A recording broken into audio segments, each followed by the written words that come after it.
awesome dessert. It's good for pies. It's good to go with milk. It's good to go with any kind of sweet dessert, really.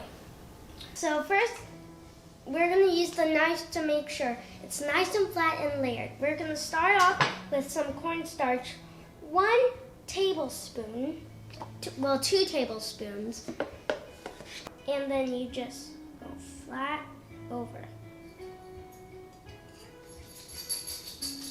There you go.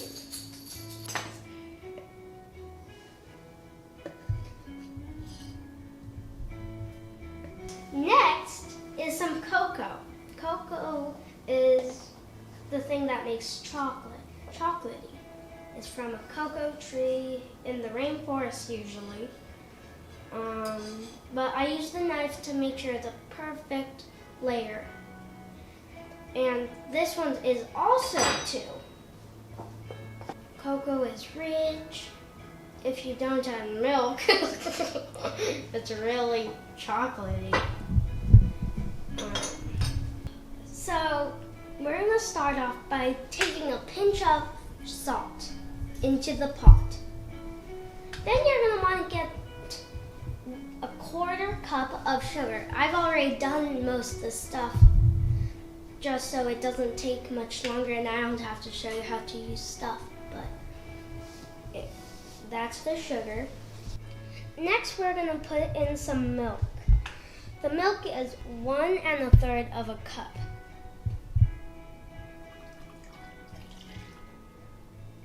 Next, we're going to put in 2/3 of cream.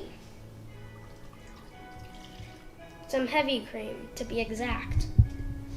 Now we're going to go over to the stove, and we're going to want to light it to a low. Now we're going to be whisking it on low temperature. If you on your dial for your stove, if you have a sim, go on to the sim. Sim is also known as simmer. We should be getting to a lighter color because we're supposed to be whisking it to a lighter color because we added the cocoa, which makes it really dark, and the milk and cream to make it lighten up because that's why. So now it should be a little chunky at this color. But wait, before we add the vanilla, you're going to want to whisk it on high heat until it thickens up. It'll be about 2 to 3 minutes tops. Now it should be about, if you like it like thick, nice and thick, it should be about this. And now we're going to want to add the vanilla extract. You're going to want to use 1 teaspoon of the vanilla extract.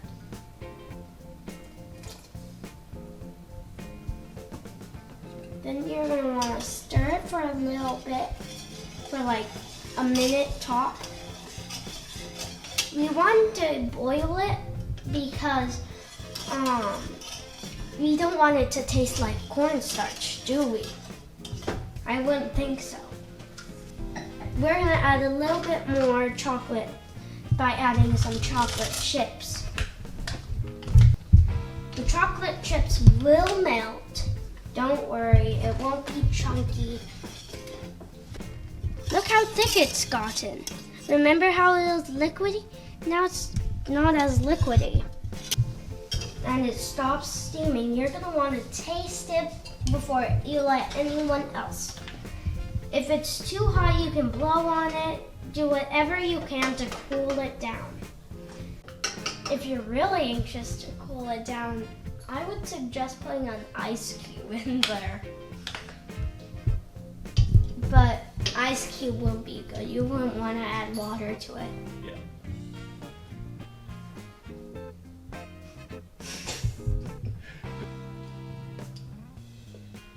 Good? Yeah, it's really good. Now we're going to move it over to where our containers are. And if you have a wooden table, I would suggest putting one of these rags, whatever, on there so you don't burn it. Get most of the pudding down in there so it's easier for me to ladle it. So it should serve a pretty good amount.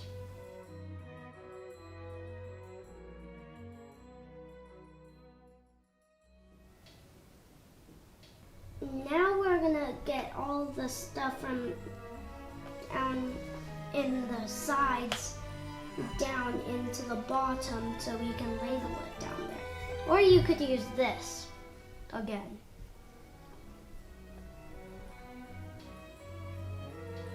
Make sure not to waste the extra ones that are on the spoon. It's my favorite part of cooking. Getting 12.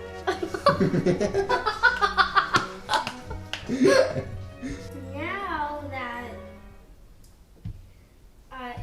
that we poured it, we're gonna want to put it in the fridge. If you have like a special door in the fridge, you can put it in there.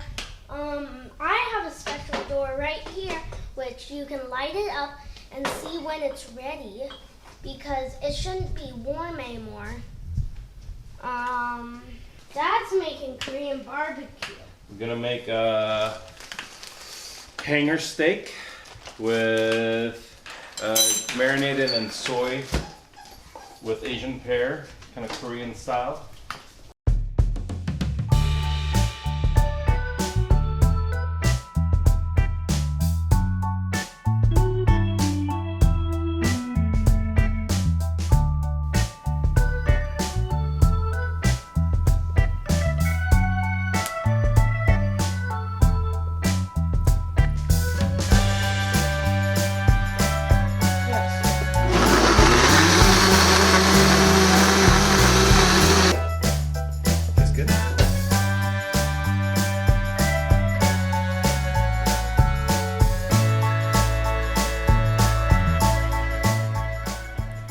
A delicious tofu and broccolini meat steak, the marinara sauce for the steak. We finally get to have the pudding.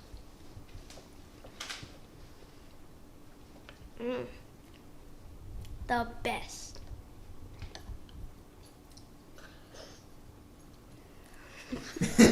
Thanks for watching.